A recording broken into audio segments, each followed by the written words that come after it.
அகில இந்திய காங்கிரஸ் கட்சி தலைவர் ராகுல் காந்தியை இந்தியாவின் பிரதமர் வேட்பாளராக முதலில் முன்னிறுத்தியது தமிழகம். குறிப்பாக திமுகவின் தலைவர் மு.க. ஸ்டாலின் முன்மொழிந்தது நாடு தழுவிய அளவில் பேசுபொருளாக மாறியது. அது தொடர்பாக வாத பிரதிவாதங்கள் நடந்தன. பிறகு தேவகவுடா, பரூக் அப்துல்லா உள்ளிட்ட சில தலைவர்கள் ராகுல் காந்தியை பிரதமர் வேட்பாளராக அங்கீகரித்தனர். தேர்தல் நெருக்கத்தில் இன்னும் சில மாநில கட்சிகளின் தலைவர்கள் ராகுல் காந்தியை பிரதமர் வேட்பாளர்களாக ஏற்கக்கூடும், அதற்கான சாத்தியக்கூறுகள் சில மாநிலங்களில் தென்பட தொடங்கியுள்ளன. எல்லாவற்றுக்கும் ஆரம்ப புள்ளி வைத்தவர் மு.க. ஸ்டாலின். அந்த ஆரம்ப புள்ளி வைக்கப்பட்டது தமிழ்நாட்டில் என்பதாலோ என்னவோ, சமீபத்தில் வெளியான காங்கிரஸ் கட்சியின் தேர்தல் அறிக்கையில் தமிழகத்தின் குரலுக்கு கணிசமான இடம் தரப்பட்டுள்ளது. இன்னும் சரியாக சொல்வதென்றால், திமுக முன்வைத்துக் கொண்டிருக்கும் மாநில சுயாட்சி சார்ந்த பல்வேறு அம்சங்கள் காங்கிரஸ் கட்சியின் தேர்தல் அறிக்கையில் இடம்பெற்றுள்ளன. இவற்றை எல்லாம் வைத்து தமிழகத்தின் குரலாக ஒலிக்கிறாரா காங்கிரஸ் தலைவர் ராகுல் காந்தி என்ற கேள்வி எழுந்திருக்கிறது.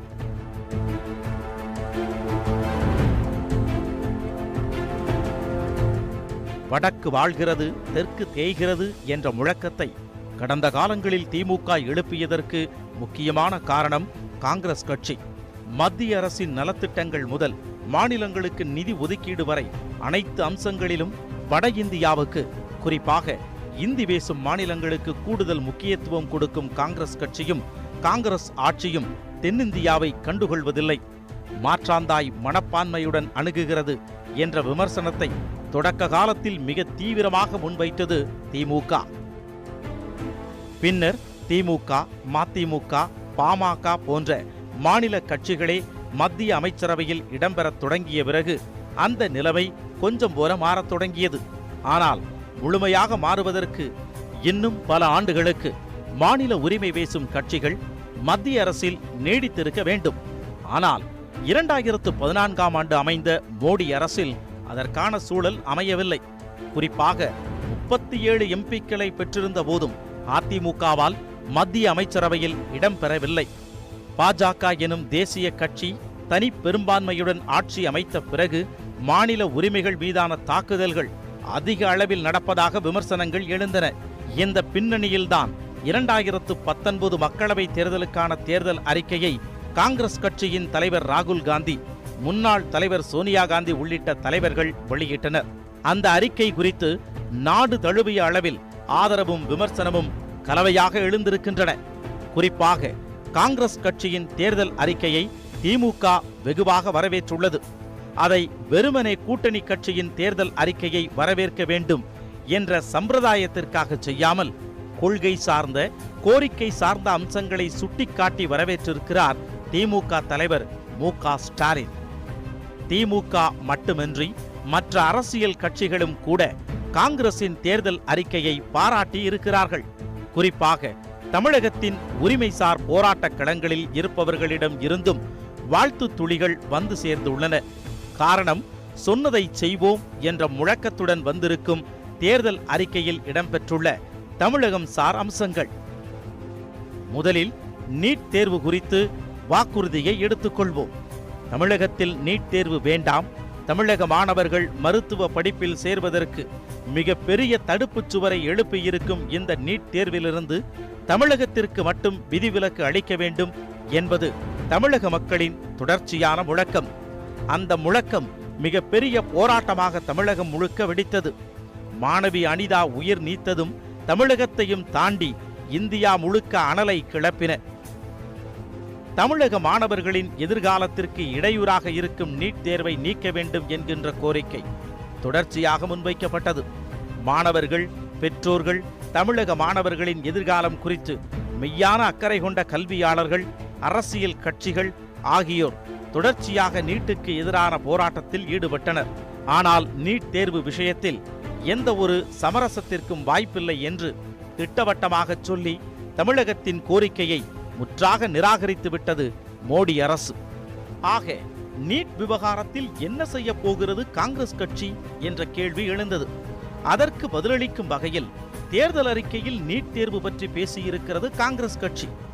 சில மாநிலங்களில் நீட் தேர்வு மாணவர்களுக்கு எதிரானதாக உள்ளதாக குறிப்பிட்டுள்ள காங்கிரஸ் கட்சி, மாநில அரசு மருத்துவக் கல்லூரிகளில் மாணவர்கள் சேர்க்கையை நடத்துகின்ற உரிமையை பறிப்பதாக இருப்பதால் நீட் தேர்வை விரும்பாத மாநிலங்களில் அது ரத்து செய்யப்பட்டு நீட் தேர்வுக்கு இணையான மாநில அளவிலான வேறு தேர்வுகள் நடத்தப்படும் என்றும் அந்த தேர்வின் அடிப்படையில் மருத்துவ மாணவர் சேர்க்கை நடைபெறும் என்றும் தனது தேர்தல் அறிக்கையில் அறிவித்துள்ளது காங்கிரஸ் கட்சி. நீட் தேர்வு குறித்து காங்கிரஸ் கட்சி எடுத்திருக்கும் இந்த நிலைப்பாடு தமிழகத்தில் மிகப்பெரிய வரவேற்பை பெற்றிருக்கிறது.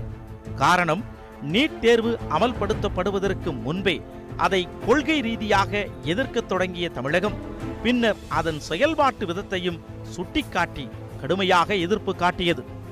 நீட் எதிர்ப்பு போராட்டக் களம் மிக தீவிரமாக நடைபெற்றது தமிழகத்தில் மட்டும்தான்.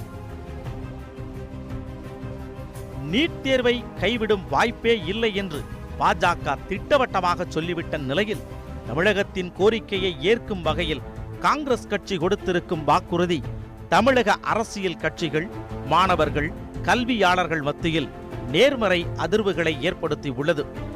அடுத்து, கல்வியை மாநில பட்டியலுக்கு மாற்ற வேண்டும் என்கின்ற கோரிக்கை குறித்தும் காங்கிரஸ் கட்சி தன்னுடைய தேர்தல் அறிக்கையில் பேசியிருக்கிறது. உண்மையில் இந்திரா காந்தி எமர்ஜென்சியை அமல்படுத்திய காலத்தில்தான் அதுவரை மாநில பட்டியலில் இருந்து வந்த கல்வியை பொது பட்டியலுக்கு மாற்றியது காங்கிரஸ் கட்சி.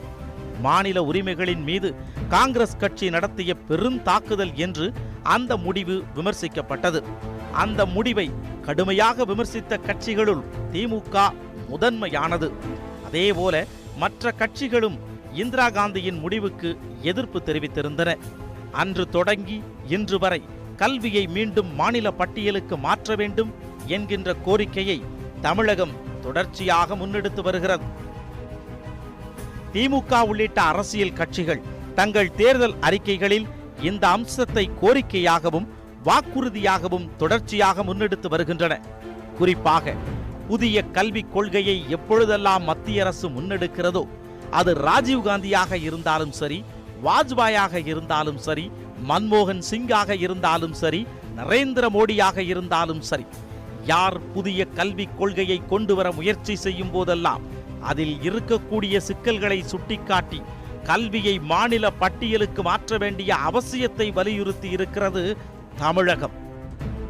சுமார் 40 ஆண்டுகளுக்கு முன்பு பிரதமராக இருந்த இந்திரா காந்தி எடுத்த அந்த முடிவை அவருடைய பேரன் ராகுல் காந்தி மறுபரிசீலனை செய்வாரா என்ற கேள்வி எழுந்த பின்னணியில்தான் 2019 மக்களவை தேர்தலுக்கான தேர்தல் அறிக்கையை வெளியிட்ட காங்கிரஸ் கட்சி அதில் கல்வியை பொது பட்டியலில் இருந்து மாநில பட்டியலுக்கு மாற்றுவது குறித்து பேசியிருக்கிறது.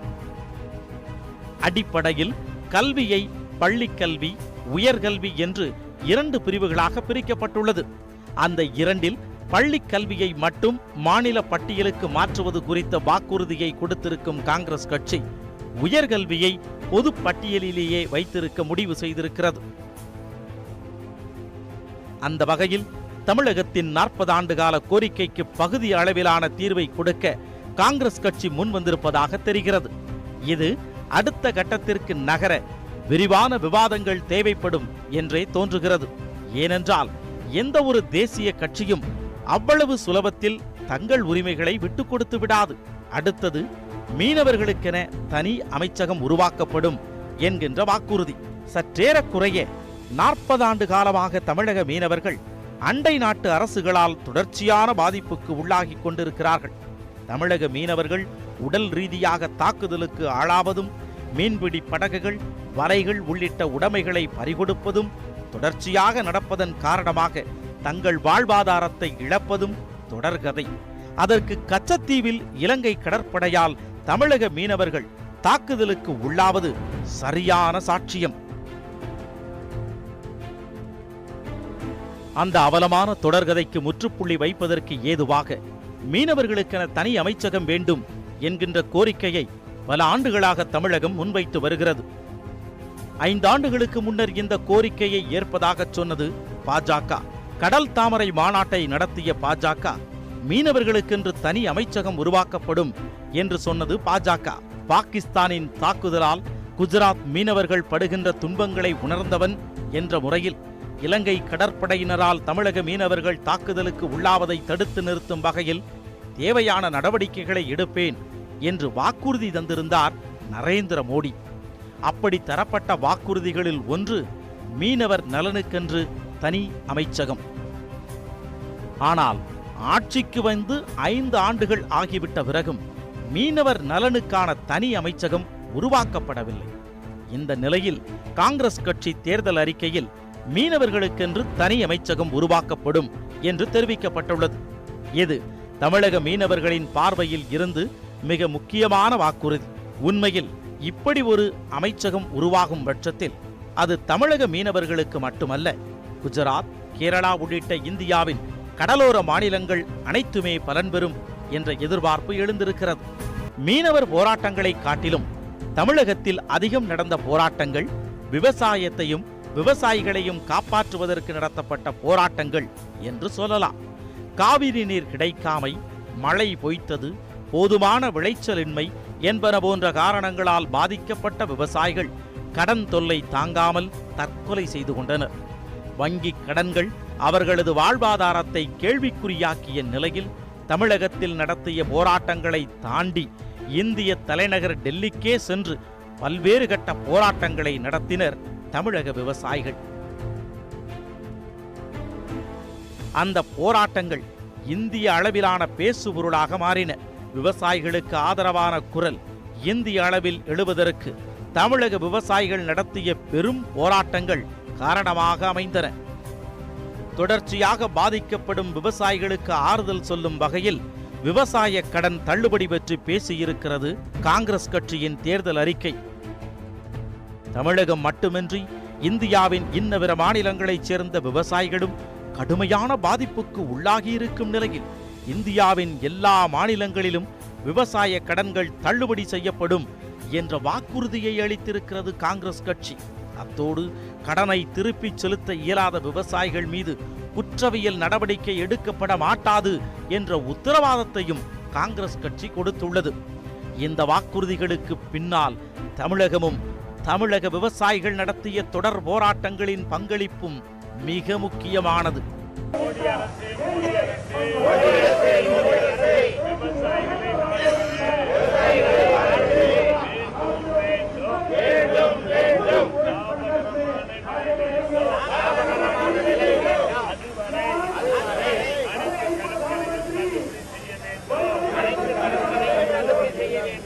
காங்கிரஸ் கட்சி கொடுத்திருக்கும் அடுத்த முக்கியமான வாக்குறுதி அகழ்வாராய்ச்சி தொடர்பானது. கீழடி அகழ்வாராய்ச்சி மீது பலத்த சர்ச்சைகள் எழுந்தது. அந்த ஆய்வு முடக்கப்பட்டிருக்கிறது, தடுக்கப்படுகிறது என்பன போன்ற குற்றச்சாட்டுகளை முன்வைத்து தமிழகத்தில் போராட்டங்கள் நடந்த நிலையில் நம்முடைய கலை, பண்பாடு, தொன்மை குறித்த ஆய்வுகள் சுதந்திரமான முறையில் நடப்பதற்கு ஏதுவான சூழல் உருவாக்கப்படும் என்று சொல்லியிருக்கிறது காங்கிரஸ் கட்சியின் தேர்தல் அறிக்கை. தமிழகத்தின் பார்வையில் இருந்து இது முக்கியமான அம்சம். அடுத்து அவதூறு மற்றும் தேச துரோக வழக்குகளை அணுகுவது குறித்து காங்கிரஸ் கொடுத்திருக்கும் தேர்தல் வாக்குறுதியை சொல்ல வேண்டும். கடந்த 5 ஆண்டுகளில் மோடி அரசை விமர்சித்து பேசுபவர்கள் பலர் மீதும் அவதூறு வழக்குகள் தொடரப்படுவதும், போராட்டங்களில் ஈடுபடுவோர் மீது தேச துரோக வழக்கு தொடரப்படுவதும் கணிசமான அளவுக்கு அதிகரித்திருக்கிறது. நம்ம தமிழகத்தில் 22 பேர் இறந்திருக்காங்க. தமிழக விவசாயிகள் அந்த சம்பந்தமா ஒதுக்கி இருக்கிற விவசாயம் அந்த செஸ் இல்லாம அந்த நஷ்டஈடு விவசாயிக்கு 1748 கோடி. இதே கர்நாடகாவுக்கு 1300 கோடி தான். அது நம்ம சாதாரண ஒரு கென்யாவுக்கு அந்த அந்த விவசாயிகளுக்கு 583 கோடி. அவங்க நம்ம நாட்டை விட அவங்க நாட்டுக்கு என்ன முக்கியத்துவம்? அனதர் விதண்டாவாதம் உங்களோடது. ஒவ்வொரு நாடுகளுக்கு இடையிலானது தனி, அதையும் இதையும் கம்பேர் பண்ணாரு. சொந்த நாட்டை பார்க்காம அந்த நாடு சொல்ல முடியாது. எங்க இந்த சொந்த நாட்டை பார்க்கறாங்க 30% மருந்து கொடுக்கிறது. மருந்து இதுதான் சொன்னேன். நீங்க ஆன்டி மோடி மைண்ட் செட்டை யூ கைண்ட்லி சேஞ்ச். இல்ல கென்யா கொடுத்தது சார். நான் என்ன சொல்றேன், இங்க 1000 மொத்தம் 2000 சொச்சம் கோடி கொடுத்திருக்கு. எங்க வரி பண்ணா நாங்க வரி கட்டறோம் சார். எங்க வரி கட்டறீங்க, கென்யா கொடுக்குறீங்க, எங்களுக்கு தரலங்கறாங்க. இதுதான் சொல்றேன். I am not prepared to answer you. You are anti-Indian.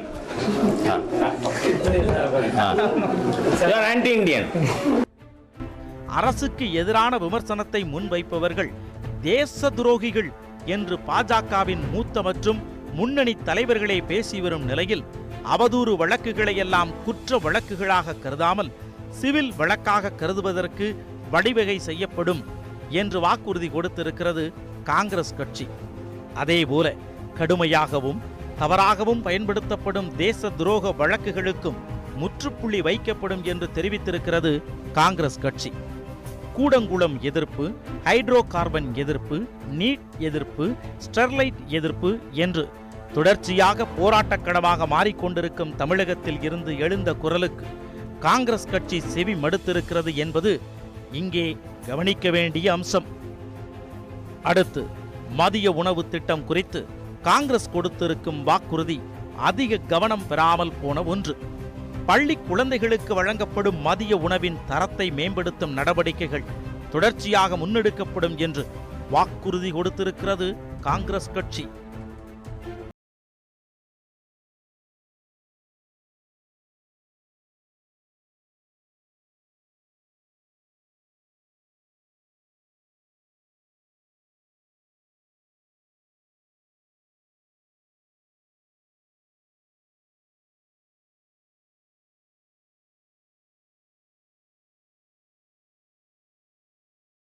காலத்தில் அறிமுகமாகி காமராஜர் காலத்தில் விரிவுபடுத்தப்பட்டு எம்ஜிஆர் காலத்தில் சத்துணவு திட்டமாக பரிணாம வளர்ச்சி பெற்ற மக்கள் நல திட்டம் மதிய உணவு திட்டம். அந்த திட்டம் இந்தியா முழுமைக்கும் அமல்படுத்தப்பட்டு வருகிறது. இந்த திட்டத்தை சிறப்பாகவும் தரமாகவும் கொண்டு செல்ல திட்டங்கள் வகுக்கப்படும், அதற்கேற்ப நிதி ஒதுக்கீடு செய்யப்படும் என்று வாக்குறுதி தந்திருக்கிறது காங்கிரஸ் கட்சி.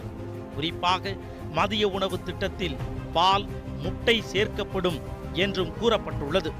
எம்ஜிஆர் கொண்டு வந்த சத்துணவில் முட்டையை இணைத்தவர் கருணாநிதி என்பதும், அதைத்தான் ராகுல் காந்தி இந்தியா முழுக்க முன்னெடுக்க இருக்கிறார் என்பதும் நுட்பமாக கவனிக்க வேண்டிய அம்சங்கள்.